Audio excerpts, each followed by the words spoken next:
In this video, we have new leaks on things we should expect to see in the future patch 5.10. What's going on, guys? It's your host Sergeant Frost, and today we have a news update. This news update will focus on the new PBE notes that just came public with the most recent PBE update today. There are quite a few changes to a couple notable agents in this patch, so let's take a dive into what could potentially shake up the meta if these changes make it into the main game. Let's start off with the agent updates.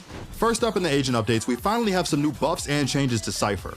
Cypher's maximum tripwire length has been increased from 1000 to 1500. Neural theft now reveals enemies 2 times. There is a 4-second delay between the reveals.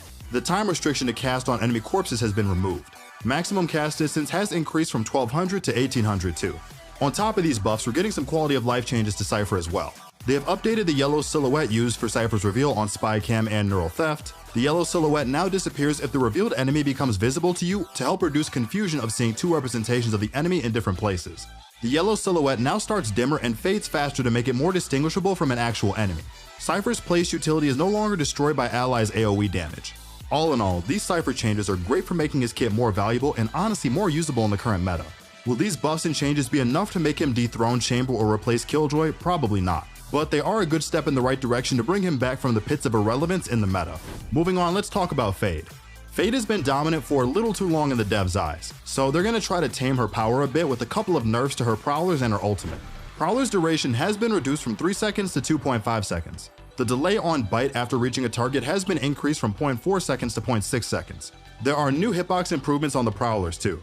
The near sight duration on hit has been reduced from 3.5 seconds to 2.75 seconds. And lastly, the Prowlers now fizzle out and no longer debuff instead of debuffing its target if they teleported away before it finished its animation. The devs have stated that Prowlers can be a bit difficult to play against when you're on the opposing side as Fade, so they want to tone back on its power a bit to give people more of a fighting chance to either run away from these things or destroy them in an effort to add more counterplay. These changes are not meta-defining as they are not going to kill Fade because her main value lies in her info gathering, but they will be felt on the receiving end as players will have more of a chance to deal with them accordingly. The last change to Fade is on her Nightfall, as the cost has been increased from 7 ultimate points up to 8. As the devs have stated in the past, they believe that the baseline value of her ultimate is on the higher end compared to other ultimates in the game, so they are tuning it accordingly. For general changes, there is a menus update. Having heard the pain caused by removing one-click access to most of the menus, the devs have returned that functionality in the form of icon buttons and the universal navigation at the top of the screen. You'll now be able to jump from home to battle pass to agents to career to collection and store with one click from anywhere. If you're not sure what icon is what, hover over them to help familiarize yourself. In bug fixes, they are focusing on 2 agents with this update, Harbor and Astra. The devs have fixed a bug where Harbor's Cascade would sometimes spawn under the map.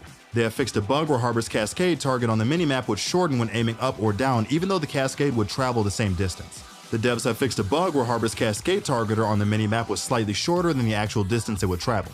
And for Astra, the devs have fixed a bug where Astra could cast a fake nebula right at the start of the round before her star charged up. Finally, for known issues, the button highlight coloring state inconsistencies on the new universal navigation buttons for home, battle pass, agents, career, collection, and store. And finally, selected universal navigation icons do not navigate to the selected menu when they are used from the sub-nav menu. Well everyone, that is all we have for this PBE update. If you enjoyed the video, then be sure to drop a like and consider subscribing to the channel. This has been your host Sergeant Frost, and good luck on the grind for the rest of the act.